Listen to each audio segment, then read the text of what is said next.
एक कुबेर पंडित तपस्या करना शुरू कर दिए हैं भोले बाबा के। भोले बाबा के तपस्या करना शुरू कर दिए हैं। ये भोले बाबा, हमारे पुत्र रूप में तुमको आना पड़ेगा। हमारे पुत्र रूप में तुमको आना पड़ेगा। ऐसे संकल्प लेकर के भोले बाबा का तपस्या किए। देखिए, पुत्र प्राप्ति के लिए तो साधारण मनुष्य शरीर है, शरीर धर्मी प्रक्रिया, मिलन धर्मी प्रक्रिया के द्वारा स्वाभाविक ही तो पुत्र प्राप्ति होती है। उसके लिए तपस्या का क्या ज़रूरत है? नहीं, एक सुंदर, दिव्य, एक चेतना संपन्न, एक महत्पुरुष जिस घर में आएँगे, ऐसे माता-पिता की भी ऐसे होनी चाहिए। पहले ऐसे ही था, एक अच्छा पुत्र प्राप्ति के लिए पुत्रष्टि यज्ञ करते थे। क्या ज़रूरत है पुत्रष्टि यज्ञ करने का? क्या ज़रूरत है? पुत्र तो स्वाभाविक हो जाता है, उसके लिए यज्ञ करने की क्या ज़रूरत है?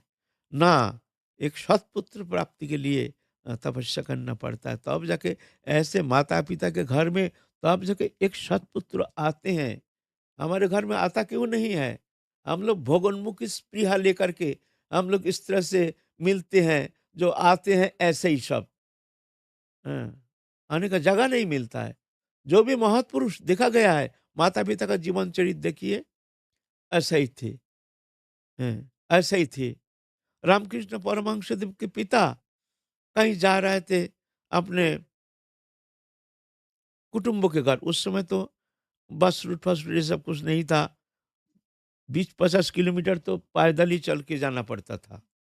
सुबह चलते थे, शाम तक पहुँचते थे जाकर के। ऐसी पहले, बहुत पहले की बात है। 150-200 साल पहले भी ऐसे ही चलते थे सब बाहर दूर, पैदल ही चलते थे। चल रहे हैं, सुबह से शाम हो गया चलते-चलते। तो देखते हैं एक पेड़ में इतना सुंदर फूल खिला हुआ है, एकदम भरा हुआ फूल, और जहाँ उनके पिताजी रहते हैं वहाँ वो फूल मिलता ही नहीं है। वो फूल मिलता ही नहीं है वहाँ फूल। तो सोचे हैं भाई ये इतना सुंदर फूल हम तो पूजा के लिए कभी मिलता ही नहीं है। चलो आज हम कुटुंब के घर नहीं जाएँगे। फूल लेके लौट के चले जाएँ, ठाकुर जी की पूजा करेंगे। माने कितनी रुचि, कितनी प्रेम, चिंता करो। ये मान लो 20 किलोमीटर चले आए हैं, आप कुटुंब के घर जाना छोड़ कर के इतना सुंदर फूल मिल गया, चलो हम पूजा करेंगे ठाकुर जी का। आहा! आज दिल जी भर के थोड़ा-सा इतना सुंदर पुष्प के द्वारा ठाकुर जी को सजाएँगे। भावना देखो ना, जस्य भावना जादृशी सिद्धिर् भवति तादृशी। जिसका भावना जैसे सिद्धि होती है ऐसे।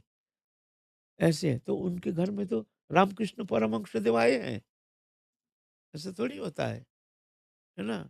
विजय कृष्ण गोस्वामी के पिता पुत्र प्राप्ति के लिए शांतिपुर, पश्चिम बंग शांतिपुर से दंडवती देते हुए जगन्नाथपुरी गए हैं, 500 किलोमीटर दूर। लगभग 500 किलोमीटर होगा ना, कि ज्यादा होगा? ए बाबा, ओ 700 मीटर तो वहां से और 200 किलोमीटर होगा। इतना दूर दंडवती दे करके गए जगन्नाथपुरी, पुत्र प्राप्ति के लिए। जब मंदिर में पहुंचे तो वैसे निद्रा गई, तो जगन्नाथ देव उस समय स्वप्न में आए, जहाँ हम आ रहे हैं तुम्हारे घर में। वो गाय है विजय कृष्ण गोस्वामी रूप है ना। तो पहले ऐसे ही होता था, माता पिता भी ऐसे थे, और ऐसे कुल में जन्म लेते थे, ऐसे सुपुत्र। और अभी ऐसे ऐसे स्थान ही नहीं मिलता है, ऐसा गर्भाशय मिलता नहीं है, अपवित्र गर्भाशय। कहाँ ऐसे महापुरुष आके कहाँ जाएंगे वो, उनका जाने का जगह नहीं है, इसीलिए आ नहीं पाते हैं, है ना?